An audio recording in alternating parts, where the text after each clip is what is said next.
2019 पासून 5 वर्षापूर्वी आपल्याकडे विधानसभा प्रमुख पद होतं. त्या कालावधीमध्ये तुम्ही संघटना वाढवली नाही, संघटनेचं नुकसान झालं असं देखील गंभीर आरोप त्यांनी केला. कसं वाटतं? माझ्या माहितीप्रमाणे सुशांत नाईक यांची विधानं ही पोरकट आहे आणि मी विधानसभा प्रमुख कधी झालो हे त्यांना कदाचित माहीत नसेल.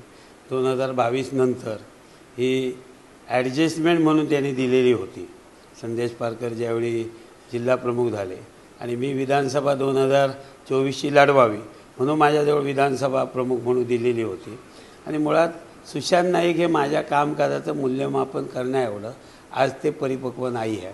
जर ह्या शहरामध्ये शहर विकास आघाडी झाली नसती तर मला वाटतं सुशांत नाईक ह्या नगरपंचायतीत नगरसेवक दिसले नसते.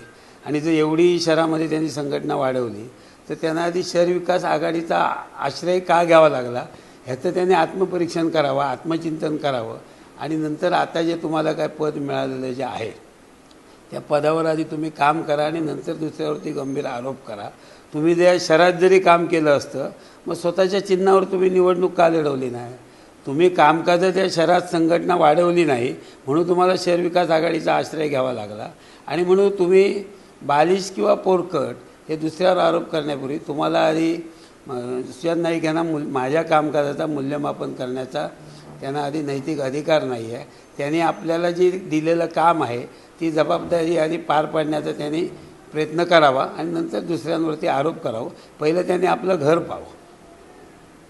आधी जी लोकं होती जी गेली 5 वर्ष हे विधानसभा प्रमुख, माझ्या मते सतीश सावंत यांच्याकडे हे विधानसभा प्रमुख पद होतं.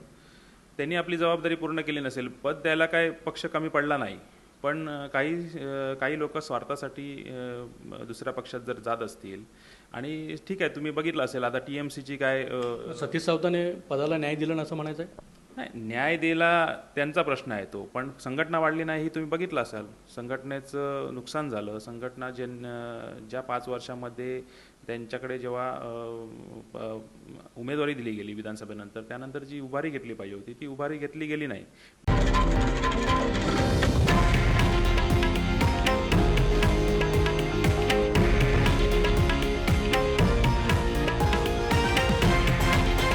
हे आहे देशातील नंबर 1 न्यूज नेटवर्क आणि आपण पाहत आहात TV9 मराठी, एकमेव.